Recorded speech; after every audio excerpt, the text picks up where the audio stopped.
Thank you for the wonderful reception. I took you this every day. This is great. It's nice to see a bunch of people excited, motivated here, and want to learn more to better their life. Yeah. And I came all the way from California. I've been traveling every weekend, but I'm here to spend some time with Mike. Thanks for having me here. To spend time with you, to motivate yourself, to be more successful, and sky's the limit. Because I was on Celebrity Apprentice with your favorite president. And I'm not into politics, but I've learned that I was on the show. I was the only athlete to make it to 9th show because they kept saying, "Here comes Lou Ferrigno, all brawn but no brains." But I proved them wrong because my whole life was about overcoming adversity and always giving 100% and never backing down. You got to give everything you got to be successful, and that's what you guys are gonna do.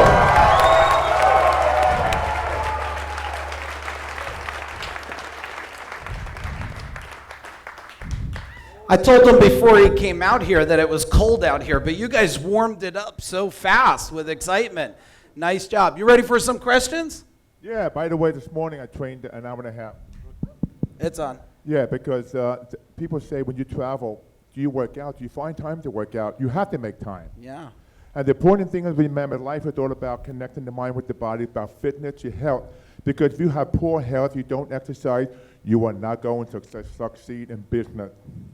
I learned this at an early age, and age is just a number. There's no limitation you should put on yourself. So, do you want to do some questions? Yeah. So I thought the first thing, so what were the top things that you did so well in Mr. Olympia competitions to win Mr. America and win, listen to this, 2 consecutive Mr. Universe titles?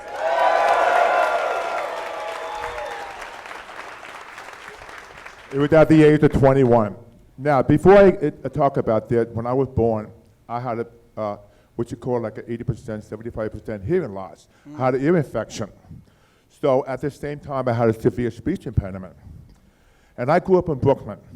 And back then, I didn't have the support like you had today. We didn't have, speakers, motivation. So I was a very lonely, introverted child. I was bullied a lot. And you know what's funny? As a kid, I used to read all these magazines, like, for example, comic books, The Incredible Hulk and Superman, because I was obsessed with power. Most children and kids love power. So I was like a real-life Walter Mitty. I used to fantasize of being like Superman, being the Hulk, because I was bullied a lot. So one time, I used to go to the comic book store and trade comic books for comic books. The one time I went to a comic book store, and I remember there was a guy on the cover. As a matter of fact, this guy's name was Dave Draper, Mr. Universe, and he's from New Jersey. Blonde-haired guy, big chest pose. And I said to myself, wow, this is Mr. America. I used to watch Mr. America, but I didn't know they had Mr. America. So I took the magazine home and read it from page to page to learn everything about weight training. I had a severe love-and-hate relationship with my father because when I was born, I was not the perfect son. Now, I had to carry his pain when I was young. So I had to read the comic book, and I discovered bodybuilding because I wanted to build a strong body and confidence in myself. The reason why I'm talking about this is going to lead to the question you just asked me. So anyway, I had people say to me, why are you working now with weight? I would go to school, they say, what's wrong with your son? They would tell my father, oh, he talked about bodybuilding and fitness, but how's he going to make a living? But what I'm trying to say, every one of you have what you call passion. I don't care what the passion is. If you love that passion, embrace it because that's what makes you rich and powerful. Now, myself, if I were to listen to all the naysayers and say, you can, I wouldn't be here now. But I just loved it because of my passion. So answering your question, when I trained for the Mr. Universe, I won the Mr. America at the age of 21. They had the Mr. Universe 6 weeks later. And not a lot of the judges said I'm 2 years away from winning the title. But I wanted to win this Mr. Universe. It was in Geneva, Switzerland. So I took 6 weeks. I had this vision. And I said to myself, when I get on that stage in Switzerland, no one's going to beat me on that stage because I'm going to come in the greatest shape of my life. For 6 weeks, I literally ate, slept, and drank bodybuilding, everything about diet, everything about training. When I was tired, I'd get out of bed and say to myself, I could do more. I could give 110%. And guess what? Because I embraced that passion, when I got to Switzerland, I won on unanimous decision. Hands down, I wiped everyone out at the youngest age ever, 21.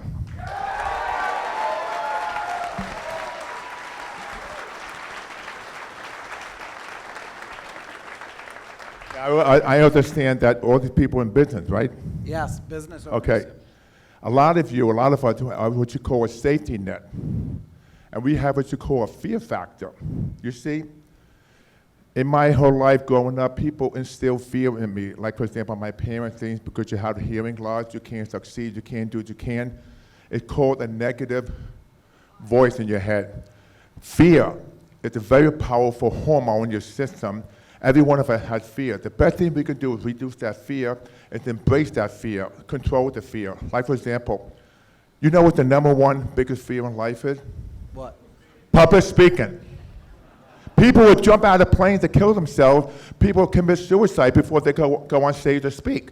As a kid, that was my biggest fear. But I've learned that when you have this fear inside of you, you can reduce it. It's hard to eliminate it. Like, for example, fear can lead to anger. Then that anger leads to hate. Then the hate leads to suffering. We want to go the opposite path to be successful. Here's a perfect example.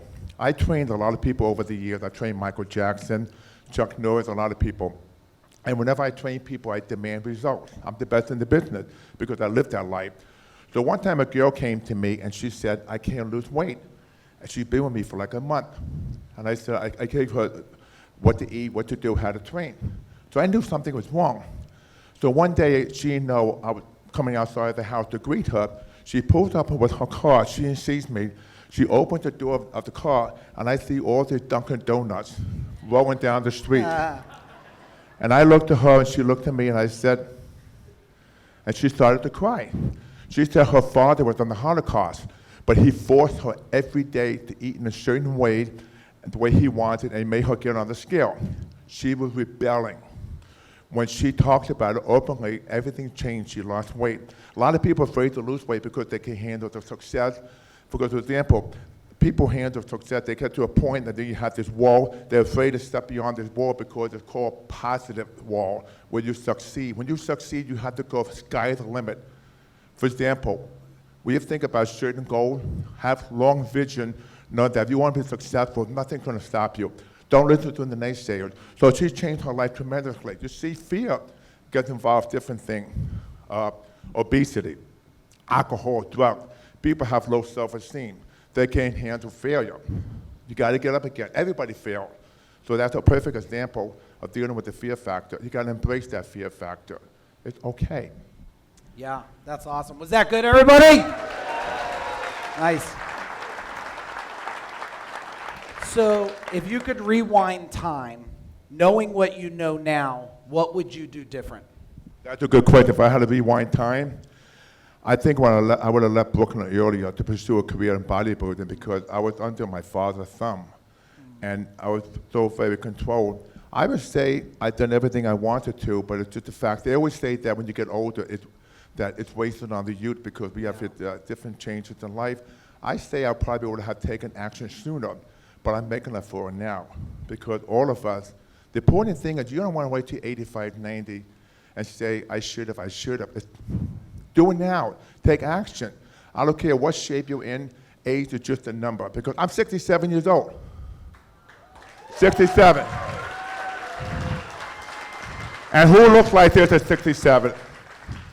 It's all here. It's all about the mental attitude, and you have to say to yourself, get a piece of paper, write down all the great things, all the good things you've done in your life. That's important because that's what makes you successful. I served 4 years apprenticeship to be a sheet metal journeyman. I worked in a factory. I worked hard in business, but I wanted something better for myself. I wanted to go into a business. The business for me was branding myself. This body, my personality, I branded. Like Donald Trump became a billionaire because of all about branding. Branding's very successful. Like all of you in business, you have to pay attention to your health, your diet, get the proper rest, because if you're not working out, if you're not taking care of yourself physically, mentally, spiritually, emotionally, you are not going to succeed. Those are the very important 4 ingredients you want to consider. Yeah. What have you found, it wasn't on air, but what have you found about building a personal brand for yourself? Because you have an amazing world-class personal brand. Well, it's great because what I've done, it affected my family. All my kids are personal trainers, and they're in the film business. Personal branding is important because, like I said before, it's about your passion, because if I were to listen to other people, I would not be successful because in my time when I was young, like 17, 19, bodybuilding was unknown. People didn't know That's what bodybuilding was. Like when the movie came out with Pumping Iron, they were laughing at me and Arnold Schwarzenegger because, you know, these big guys with muscles, they kept saying, where's Arnold going to go? Where's Luke going to go? So Arnold ended up going to politics in the film business. I ended up doing The Incredible Hulk. But the thing is that it all leads up to how you feel about yourself, the confidence in yourself. Everybody, like I said before, with that negative voice, get rid of it. I can't tell you how many times I sit down at dinner and... Oh, I thought it was mine. No. Anyway, people will talk about false confidence. They say the thing they're going to do, the thing they're going to brag about, it's all talk, talk, talk. The one who was successful is the one who take action. You have to take action. Don't be afraid. Yeah. How do you, yeah, let's hear it for him, everybody.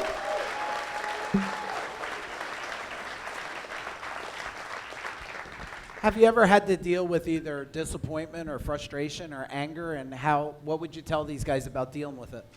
Well, I always go through disappointment. My whole life, I've had a lot of chances when I had to out-chance it, I would get knocked down and get up again because you learn from that. Nobody's perfect. And you know, money's not a factor. The most important thing is the fact that it's about your passion, because your personal power. If you maximize that, it makes you so powerful. You can move mountains.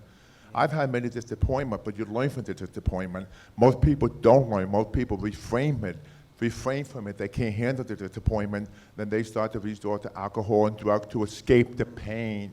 They don't want to deal with the pain. There's pain in life. You have to love that pain to be successful. I've had many disappointments, but each time I had a disappointment, I've learned and became better at it. You have to fail to be successful. Everybody failed. But the one who failed, who's afraid to be successful, who hide behind the fear, those are the ones who are not successful. Yeah, is that good, everybody? Yeah. So, you're a coach. You've been coached. What would you say for people is so important about coaching? And also, how do you coach people through when they're maybe stuck and they're frustrated? What I do with people, coach them, I find out the whole scope about it. It's not just about the training, it's not just about the business.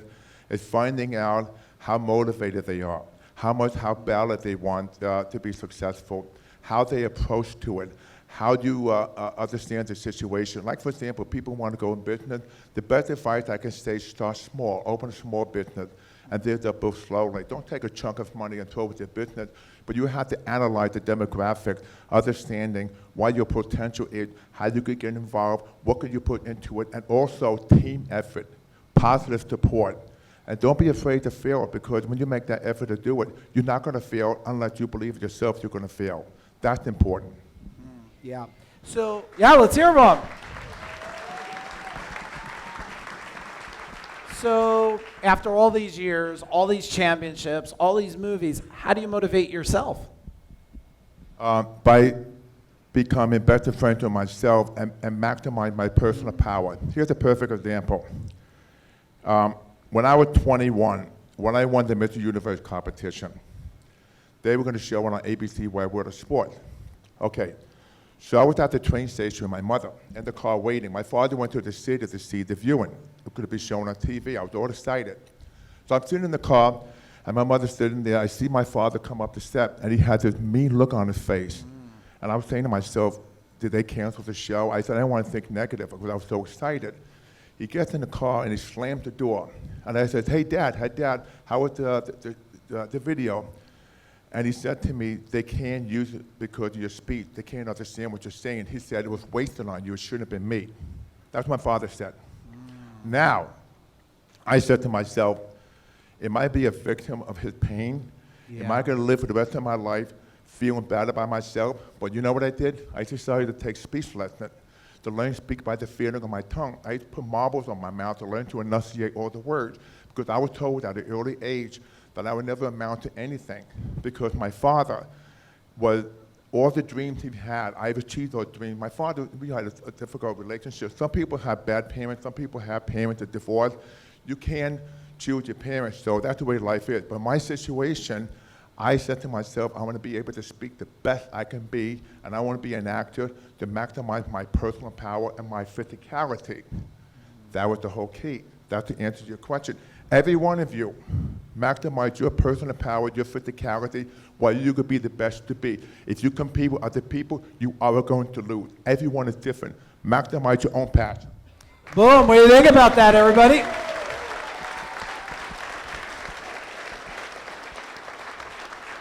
Nice. So with all your success and everything you've done, how have you managed to balance family and success?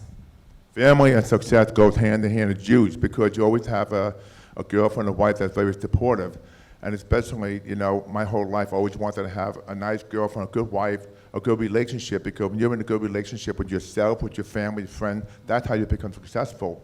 But stay away from the negative people, the naysayers. Family is very important because I've been married now for almost 40 years. Wow.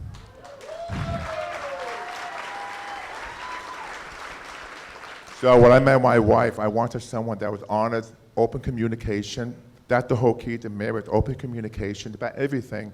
And an important thing is that if it's 50-50, you have to be able to set up to the plate, knowing that it's okay if you have problems, just work it out. Because to be successful, behind every successful man, there's a woman that you truly love, that respects you. That's important. Yeah, what do you guys think? Yeah.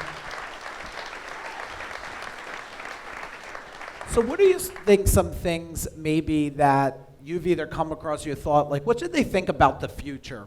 Maybe what do you think about the future? What do you think about the year 2020 or 2030? What should they expect?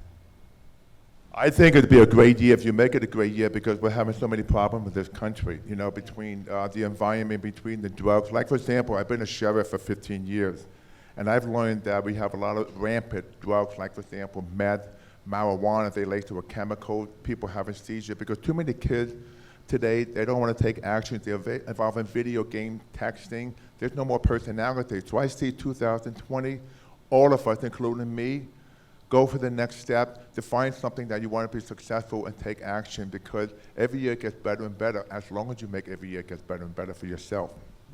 Very nice. What do you guys think? So the good part about me being up here is I get to ask questions I'm thinking. Is that all right?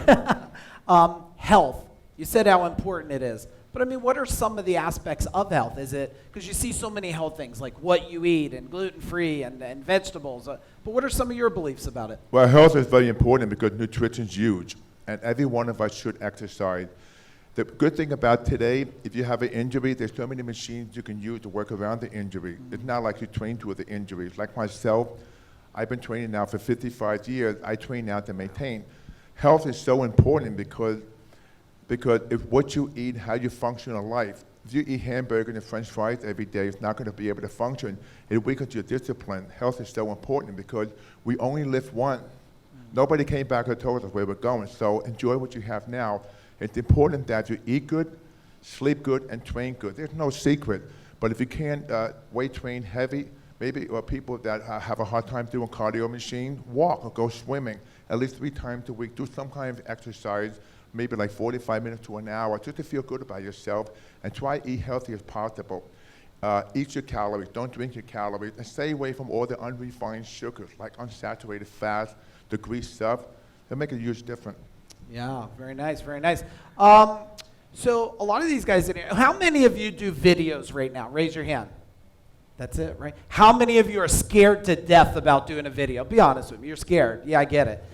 They're scared of doing videos, getting on a video and saying, "Hi, customer, I'm amazing." So what insight would you give them to not be afraid about doing a video? That's a very good question.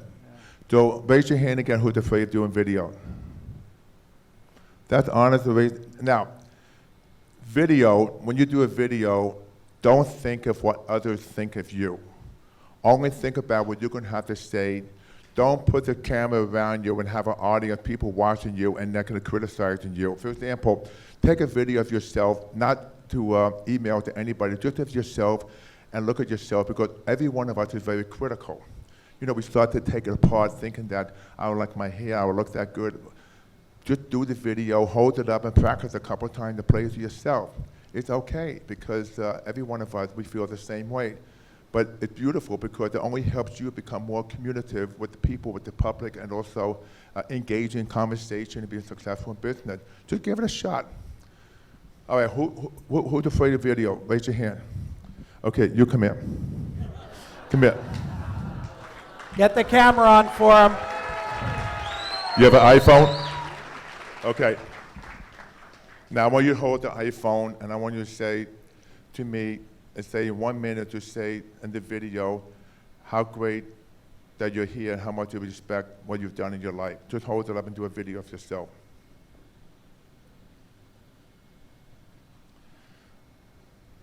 I don't even know how to do it. Will. It's okay.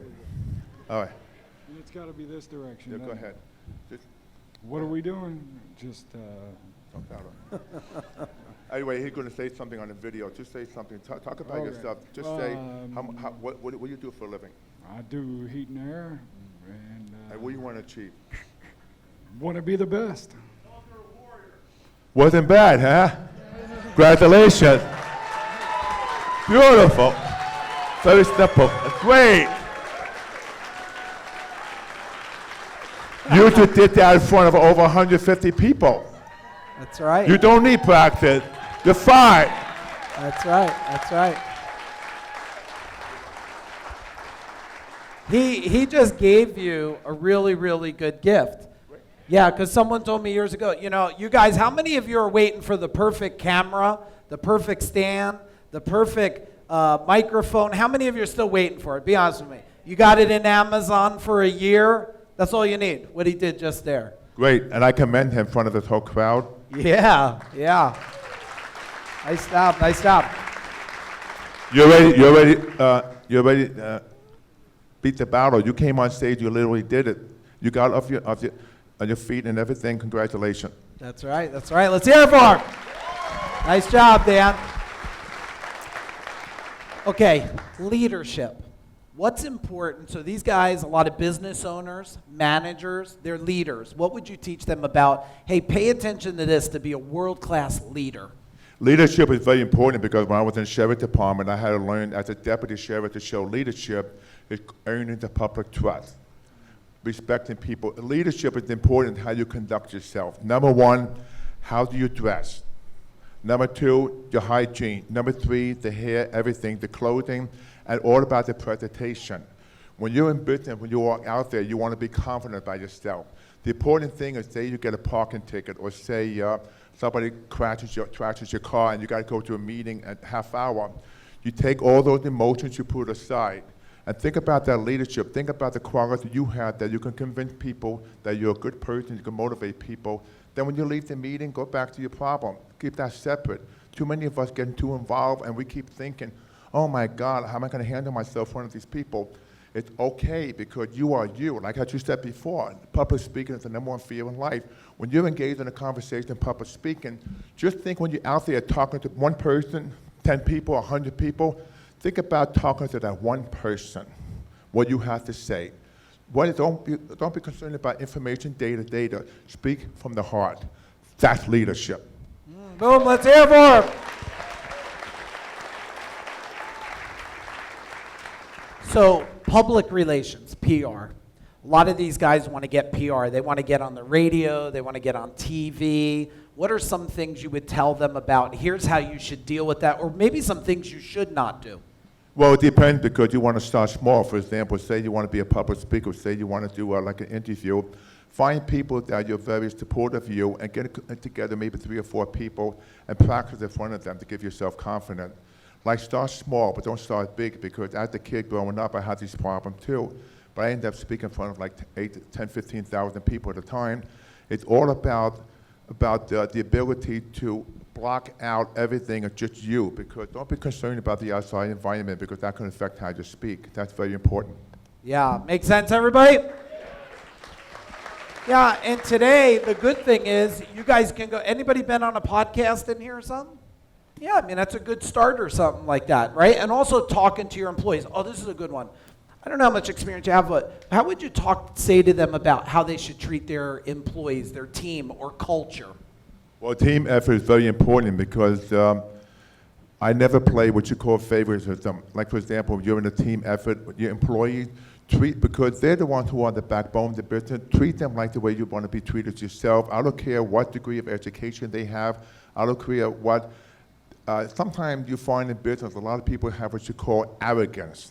There's an attitude about themselves. But, you know, just ignore that because some other people sometimes, like for example, people here don't have much confidence. Treat them the same because everything is about team effort. To be successful, you need that team effort, and that team will grow, become more powerful. And you have to consider every person in your team as the equal opponent, especially teaming up with yourself. And when you want to fight to be successful in business, is so important. Make sense? Yes? So, how many of you in this room have worked out before? Raise your hand. Okay. That's fantastic. How many of you, well, wait a second. How many of you still work out? Okay, still good, still good. Congratulations. Consistency. That's the whole key. How do you do it? Consistency is so important because you can't train on weekends. You have to train and make time. Like I said before when I first came here, say you're traveling, there's no excuse. For example, say you have a job maybe like from 7 o'clock to 5 o'clock or maybe 8 o'clock to 6 o'clock. First thing in the morning, maybe have a glass of juice or a banana and try to work out at your house or go to a gym. Don't wait till the end of the day because sometimes at the end of the day you have distraction, you get discouraged. You say, I train tomorrow, I'll train the next day. You're losing the battle. It's all about consistency. This goes for everyone. When I wake up in the morning, the first thing I do is cardio. I do at least 30, 40 minutes. I don't think about it, I just do it because some mornings I wake up, I'm so tired, I just don't think about it, just do it because if you have the attitude thinking that, oh my God, I got to do cardio, I dread doing it, it's not going to be beneficial. I just get on the elliptical trainer and just do it. By the way, I've had both knees and both hips replaced. Whoa. From all the heavy training, I bench over 560 in my prime. It runs in the family, but anyway, I'm able to do all the cardio, all the things I want to do because being in such great shape. There's so many individuals out there that had hip and knee replacement. They in rehab for a year. You know why? Because they're not taking care of their bodies and themselves. When you're in great shape, it's a great foundation to account to any kind of injuries, to problems you may face. So my point is just do it. Like for example, when I travel to Europe, I arrive there, you know what I do? I make sure that I can do some cardio, I go to sleep, and the next morning I wake up and I do cardio again and do training to be very consistent. That's the whole key. Today we're very lucky because whenever you travel, there's always a gym somewhere. Yeah. There's always a gym in a hotel. There's no excuse. Like for example, my daughter and I, we have this incredible website called ferrignofit.com. It teaches you how to become your own personal trainer because some people can't afford a trainer. So you get customized meal plan, what to do, how to train. There's no excuse. The important thing is just do it, get up in the morning. If you have to train in the evening, fine, but make that time for yourself. Don't talk on the iPhone. I can't tell you how many times I go to a gym and the guy's on a machine, I want to do a set, and he's sitting there on the iPhone. And I say, excuse me, could I do a set? Yeah, I'll be ready in 10 minutes. You know what I tell him? That's why I look like this, that's why you look like that. That's right. Oh, why you say such a thing? Get off the machine. That would be a pretty weird moment, wouldn't it? Yeah, we'll disappear now. All right, what do you guys think? I want you to think, would it be cool if we did some Q&A with Lou? What do you think? Yes? Okay, but in order for that, we need a question. So who would like to get us started off with a question? Okay, right here, then we'll go there, and then we'll go right to Jason. Speak nice and loud. Okay. Obviously, bodybuilding takes a ton of discipline and dedication, and so does being a business owner. So how do you keep that discipline when you have things come up and challenges? How I keep the discipline? I kept it for 55 years because the fact that I work out, that my number one priority is fitness. Like for example, I plan what to wear the next day when I work out. I think about the next day, for example, I want to do shoulders, arms, and maybe train legs or chest. I think about doing the exercises. That motivates me because it's all about being very consistent with your body on a daily basis. I just keep thinking about it because if you make that not your number one priority, then you're going to suffer. But it's all about how much you enjoy working out with yourself. Like for example, if you want to be a swimmer, say you go swimming every day, if you're very consistent with it, it gives you a great sense of well-being, knowing that it makes you feel good about yourself. If you keep focusing on that, that will make you very successful, being very consistent whatever you do. Yeah, makes sense? Awesome, my man. If you had one, but what was your biggest failure that you had that you turned into like your biggest accomplishment, like a huge springboard that almost defines you, or did you have one? That my father said I would never be successful in life. And I proved him wrong. Yeah.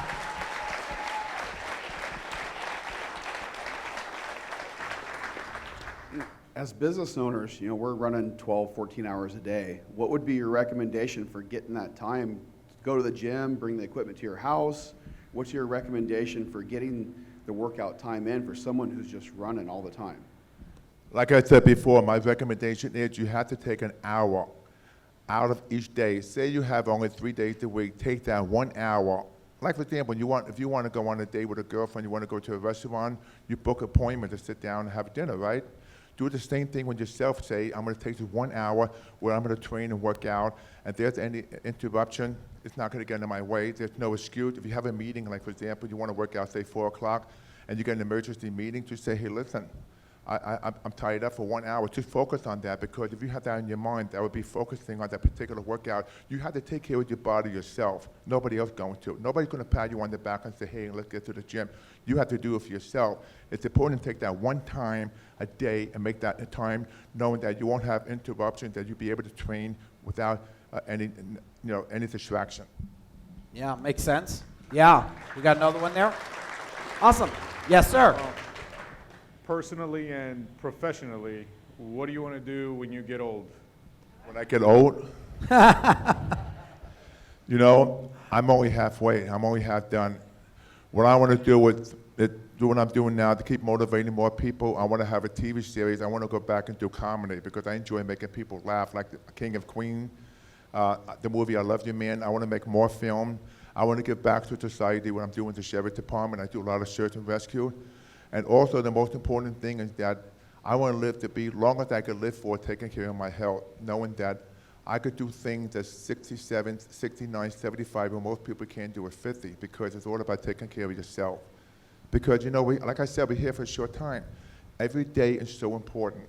I don't believe getting old. You know what you feel when you get old? When they bury you 6 feet in the ground, that's when you're old. Most people keep thinking about sometimes retiring. I don't believe in retirement. If you have passion about something, maybe I see a lot of individuals that sometimes maybe they have a career, they change career. That's one thing, but it keeps your mind and body active every day. That keeps you young. Nice job. Nice job. Okay, in the far back, speak up. All right. Hey, Lou. So I think the great thing about this is you're extremely motivating. The dedication is where the difficulty comes in. So that being said, in business and also with fitness, what do you advise to people after motivation? How do they stick to that dedication? When the going gets tough, when you're a weekend and you start to forget about that motivation that you previously had, how can you key into that dedication to keep going? Get a piece of paper, write down all the good things, the great things you accomplished, the good things about yourself, all the qualities about yourself, and read that every day. Forget about the negative side, and especially every day, like for example, you have your health. You're not dealing with cancer or any severe illness. I mean, we don't know what's going to happen tomorrow. I mean, the roof can come down tomorrow. I mean, we could be in a war situation, but it's all about knowing that how much you accomplish, how much you have good friends, how much you help other people, and how much you gave back to yourself. And every day, if you could say to yourself, what can I do to make my life better? Maybe what can I learn more? Or maybe what toys I want to buy? Or maybe what trip I want to plan to go on. If you stick to that, you'll never be negative, because it's all about positive living. It's not just being positive, it's about positive living. Of course, you're going to have some down days, but that will pull you out of it.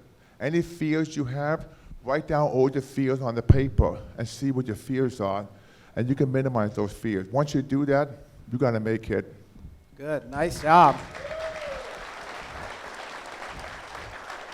It's funny. Chris started looking at the ceiling. You're fine, Chris. He said, I'm making sure the ceiling's good. You're good, brother. All right, stand up in the back. Stand up so we can see you, so Luke can see you. Hey Lou, how you doing? Question for you. How long did it take for them to make you up for the Incredible Hulk? How long did it take for them to turn you into the Incredible Hulk? You know, if I had a dime for every time people ask me that question, I could imagine. I could buy New Jersey. I know. 3.5 hours. Oh, But listen to this. 3.5 hours, and I had to endure that makeup, be retouched, sometimes 10 to 12 hours a day. It would take an hour and a half to take the makeup off. Sometimes I had to be on the set at 4 a.m. You know, one time I was filming the second season. I had to be on the set 4 a.m. We were filming in the mountains in Newhall, California. So I arrived on the set. There was a catering truck. So the caterer came over and said to me, what would you like for breakfast? Because we have to leave to go to a different location in 20 minutes. I said, okay. I said, I like to have a 12-egg omelet. So he makes the omelet. I'm just the makeup chair getting made up. So he knocked on my door and he says, I have the omelet. I said, okay, just leave it on the motorhome door step, let it cool off. Because the guy said, I'm taking off. So they left. 15 minutes later, I said to the makeup person, I said, please retrieve my omelet. He opened the door and the plate was empty. The coyotes ate my breakfast. And you wonder why I was so pissed at the Hulk. That day, I probably gave the best performance of my life. You know, the coyotes.